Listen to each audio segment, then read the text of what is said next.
Welcome to Hood Champion Boxing and Sports. In boxing, you find a way to win or you find a way to lose. Amantis Stanionis is back after a 2-year hiatus. Mario Barrios is also back. He hasn't been out the ring 2 years like Stanionis, but he took some time off, had a child. There was all kind of rumors about Stanionis, who he was going to fight, whether it was Boots, whether Barrios was going to fight Boots, Cody Crowley was going to fight Boots. But the bottom line is nobody's fighting Boots right now. None of those guys. Cody Crowley maybe. But Stanionis has an opportunity ahead of him where he gets to return to the ring this Saturday, and the same thing with Mario Barrios in 2 different bouts. Now, the thing about Stanionis, he went through a pretty rough spell. He was supposed to fight Virgil Ortiz. Virgil Ortiz fainted. Stanionis had flown all the way here to the States. The day before the weigh-in, find out Virgil Ortiz faints. The fight doesn't happen. Then they reschedule it. Stanionis had, I think he had appendicitis or something. Anyway, fight got canceled again. Then they rescheduled it a 3rd time. Virgil Ortiz got sick again with the rhabdomyolysis. Then they just scratched it. Said, you know what? Forget trying to make a fight between you two. It's just not meant to be.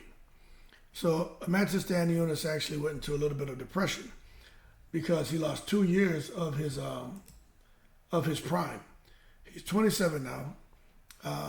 He was 25 at the time when they were trying to make the fights. And the thing about it is he's super happy now to get back in the ring. But the last time he fought was in April of 2022, where he fought Radzab Bultaev in a mashup, crash-up fight.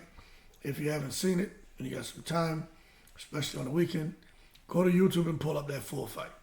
Those guys went at it. Bultaev came very close to getting the win over Stanionis, but Stanionis had to dig deep. You know what I'm saying? That being said, when we talk about Stanionis, the biggest fight of his career, I think Virgil Ortiz was going to be the biggest fight of his career. But I think right now, this is probably the biggest fight of the Lithuanian's career. I'm going to tell you right now, it was hard for him to stay molded out there in Lithuania because not getting fights, the weather, he didn't really want to train.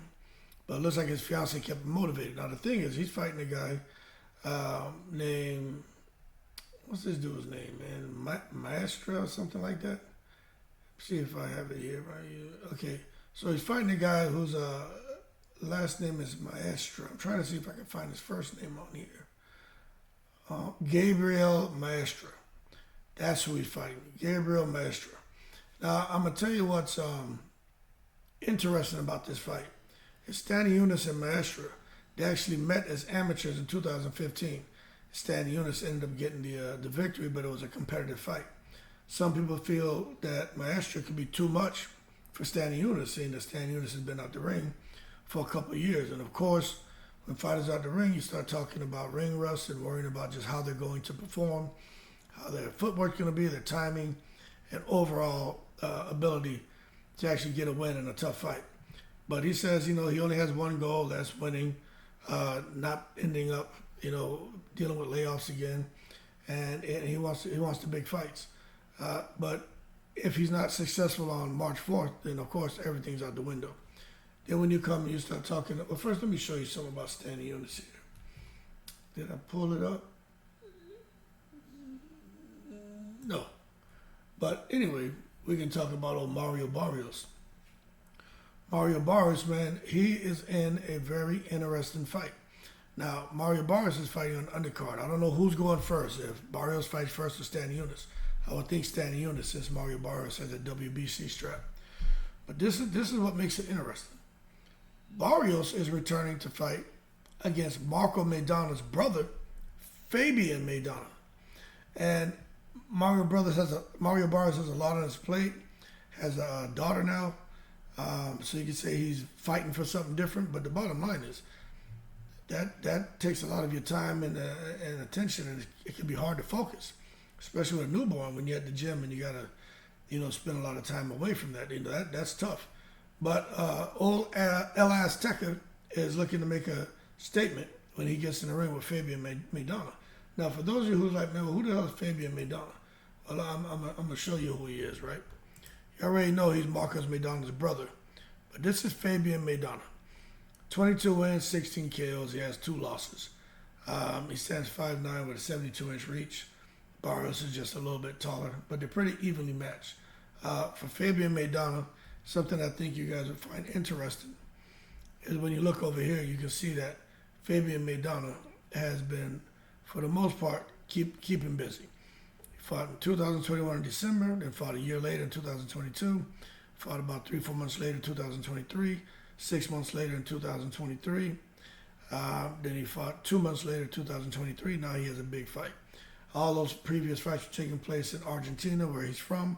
Now he gets an opportunity at WBC Gold, where he faces Mario Barrios. And I'm telling you, that's not an easy fight for Mario Barrios.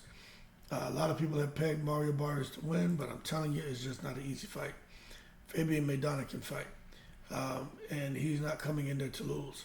You take a look at what his brother did in the boxing world, and when you're coming out here trying to represent the family's name,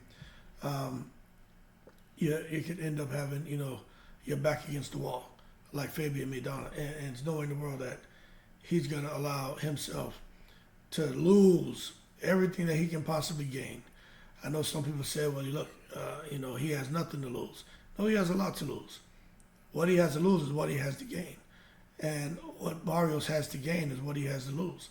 So I just think when it comes to these two guys, they're going to fight, to the death. And it's going to take somebody knocking the other person out in order for these guys to stop swinging. I don't expect to see a technical fight, but what I will say is Barrios isn't looking past Maidana, and Barrios is working out with a new gym, new trainers after he left Virgil Hunter. Yeah, Virgil Hunter, man. I think he made a good move heading over there, working with some guys out of Las Vegas. And I think he did look pretty good in his last couple of fights. But as far as who's going to be victorious, I don't know. I think the more technically skilled fighter is Mario Barrios. But I just think it's going to be a war. I don't know who's going to come out victorious, but I'll be tuned in for both fights. That being said, Stanionis, Barrios, they're back. I think you're going to see even more activity with these two guys, especially once Terrence Crawford fights later this year in August, and he finally releases all the belts at 147. You're going to see all kind of activity start up at 147 because guys are going to be wanting to fight for the titles, elimination bouts, all kind of stuff is going to happen, and that's good for the sport of boxing. That being said, keep cool. Glad these guys are back. Stanionis is in tough, so is Barrios. But, that's the name of the game. Find a way to win, or you're going to lose. I'm in the breeze.